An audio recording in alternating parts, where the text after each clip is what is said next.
Hi guys, Coach Joe here with Smart Coaching. Welcome. This is my first video.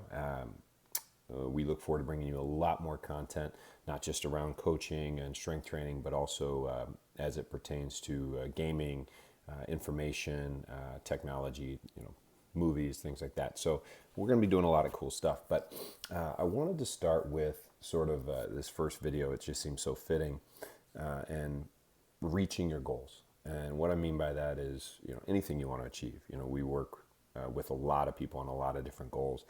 Some of them nutrition based, some of them performance based, but they all involve the same thing, and that's getting from point A to point B.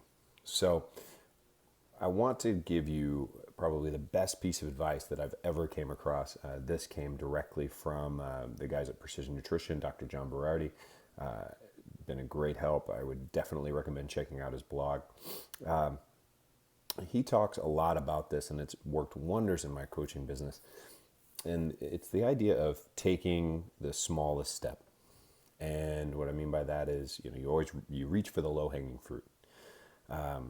So when we talk about making changes, let's take exercise for example. A lot of us wish or want to exercise more.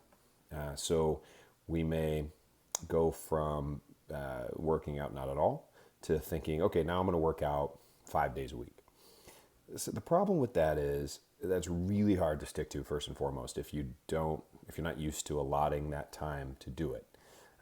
The other problem is your body's going to adjust eventually, but it's going to be a rough go out of the gate.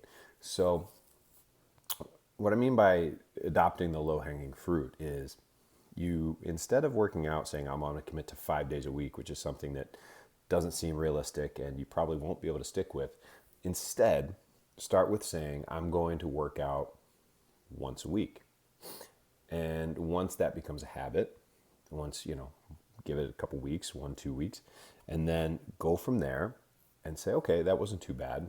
I worked out for once a week at 30 minutes or an hour. Now I'm going to try twice a week, or maybe it's 1 day a week and then a half hour of walking. And I will admit the progress on this will be much, much slower. However, the benefit is it will last longer, because what you're doing is you're establishing habits. And when you're establishing habits, you've got to make sure that they're habits you can actually stick with.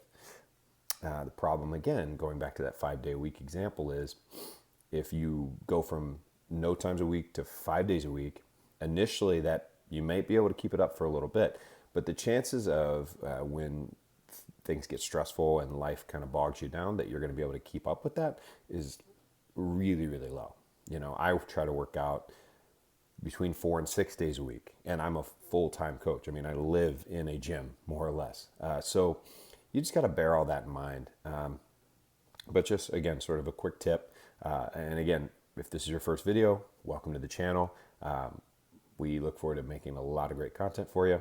Hope you guys are having a great day. Peace.